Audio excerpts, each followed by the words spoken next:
Welcome to episode 1 of my new channel, It Will Run, which is more optimistic, positive thoughts going into a project than it is confidence or cockiness. It will run.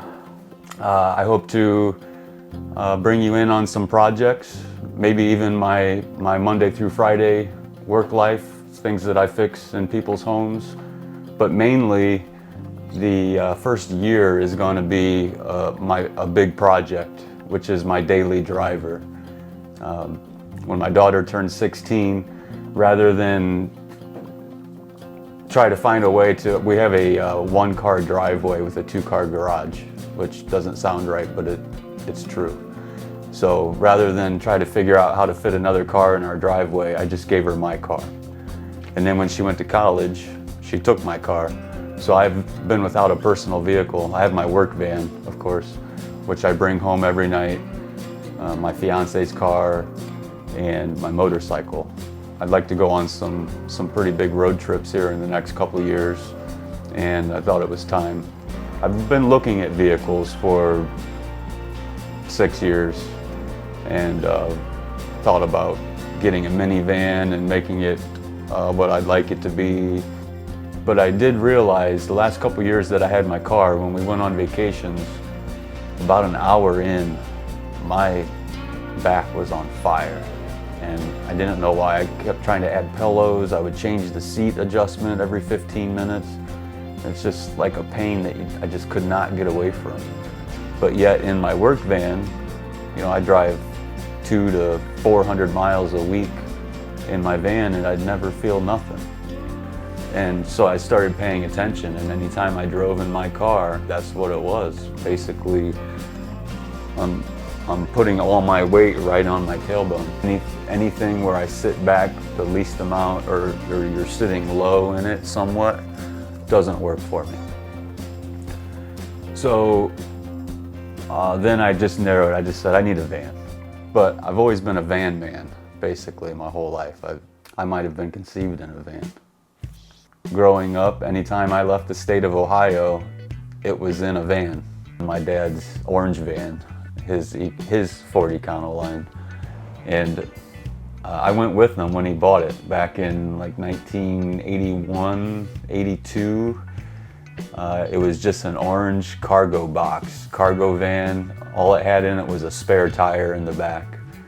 And then a couple of weekends later, when my sister and I went back for the weekend, it was like a camper. I mean, it was awesome. Had a bed and closet and carpeting and wheels. It just looked like a completely different van. It was like magic to me when I was a kid, having been in it just a couple of weeks before and then seeing what it became. And even being that young, I wanted to know how he did it. I was asking him questions about how did he get the carpet to stick and how did he build the bed, and there were secret compartments everywhere, you know, for like... There ain't no law that says I can't do that.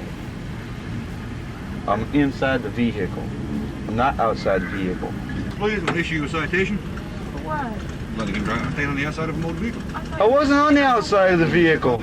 Anytime I left the state of Ohio, up until I was 16 years old, it was in that van. We used it for camping. No, don't take my marshmallow. My dad was in a band, so he used it for band equipment. And we had three-wheelers. We was able to remove the two middle seats and get 2 three-wheelers inside of the van. So I just grew up thinking that there was nothing that you couldn't do in a van. When I found out I was going to be a dad in December of '97, in February of 1998, I bought a van because that's what dads do. That was just the first thing, get a room ready inside the house, get a van outside to go on trips, and it's safe, and just had a blast camping, boating. So that was a Dodge. That was a 1992 Dodge B250 conversion van.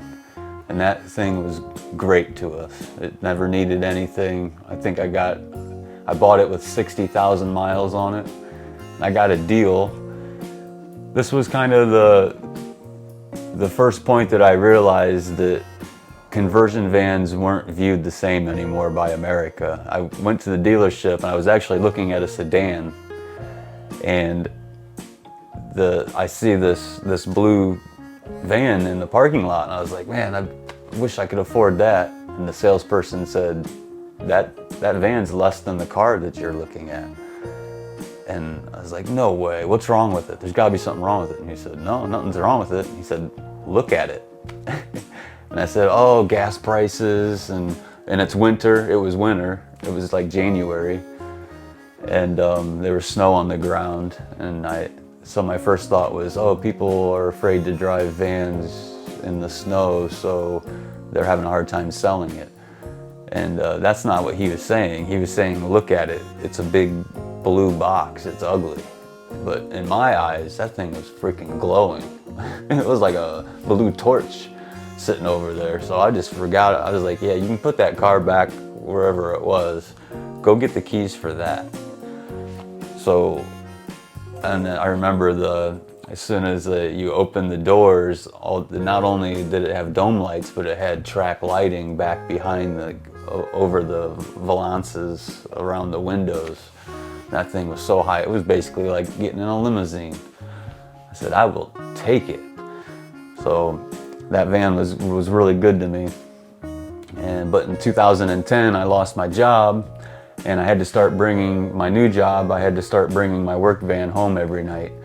And so I took the Dodge van down to my mom's house, put it in her driveway, and but she has a stone driveway, and I was basically watching it rust right in front of me. And every time I went down to use it, the calipers were locked up, and the van would shake violently, and I'd have to take the wheel off, clean the caliper.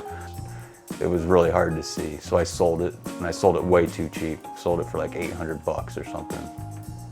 It did have like 180,000 miles on it, but that Dodge van was great. It was great to me.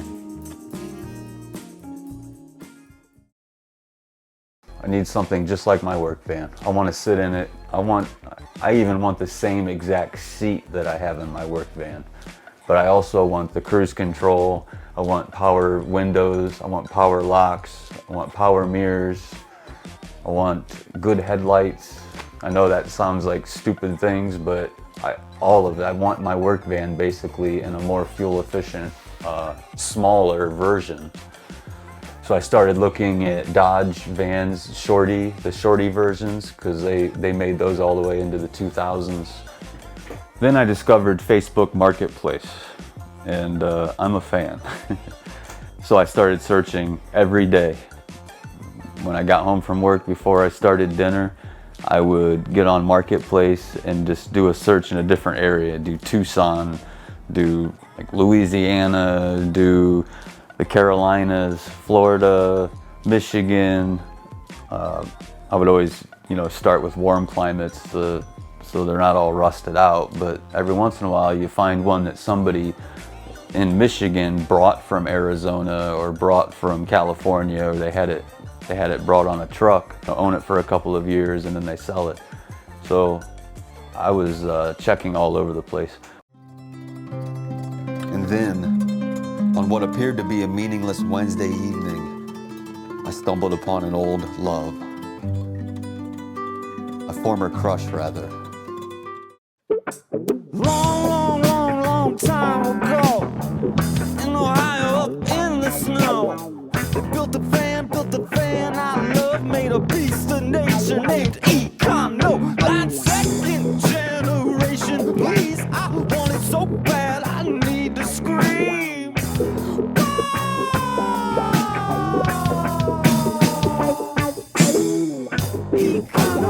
Econo, line, the fan that you had one time. Econo, line, the fan that you left behind. Econo, line, I'm the fan. Econo, line.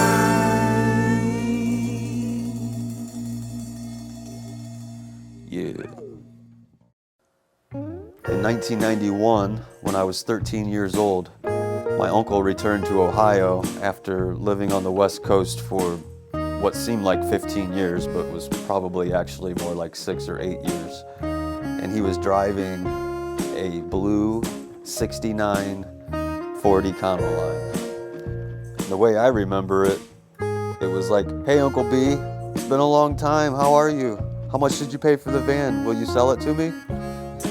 Hopefully it wasn't like that, but I'm pretty sure it went somewhat like that. Over the next couple of years, I would be working behind my dad's house in the alley, and he would just stop by to see what I was working on and say hi, and I would go up to the window and I'd say, "Did you come up with a price yet?" And he'd say, "I'm not selling you this van. It's too dangerous."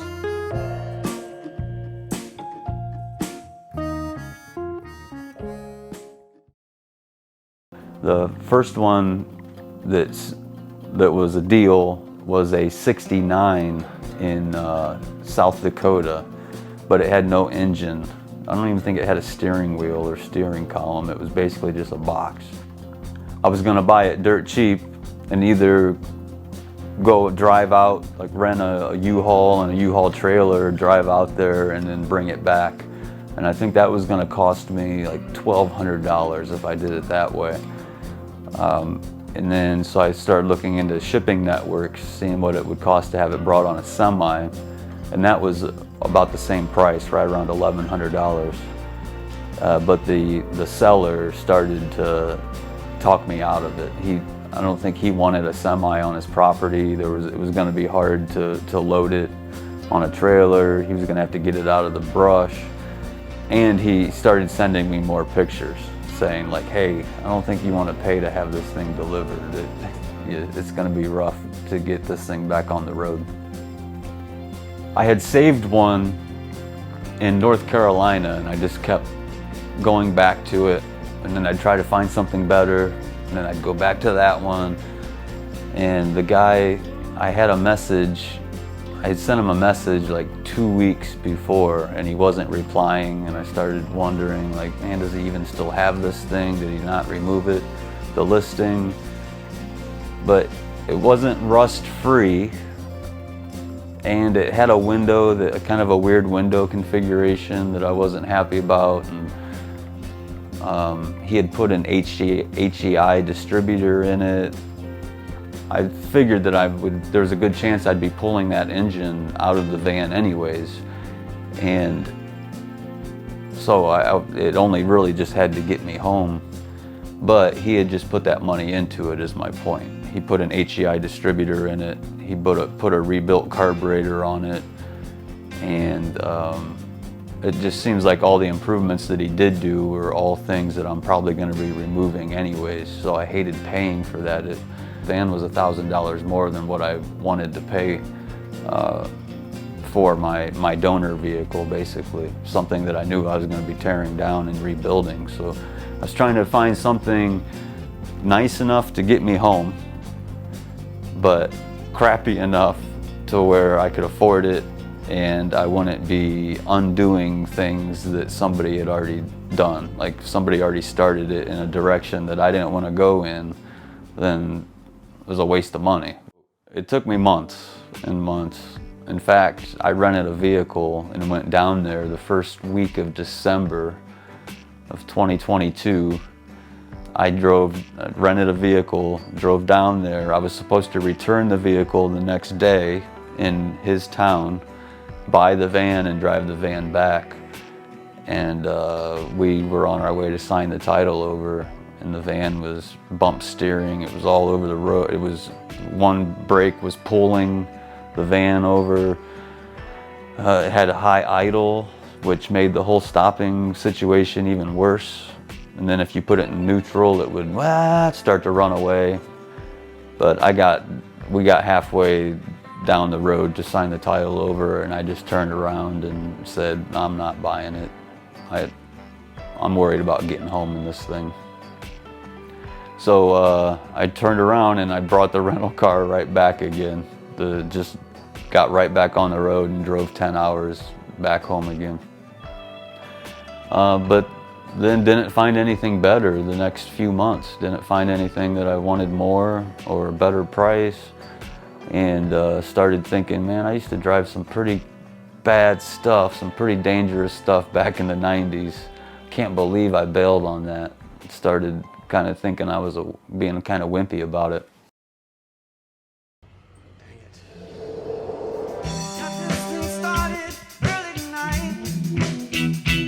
Got 280 miles to go. You know we won't quit till we get it right. The headlights are cutting in and out. Freezing my butt off. I think it's about 35 degrees outside, and I have no heat. We've been jamming almost every day.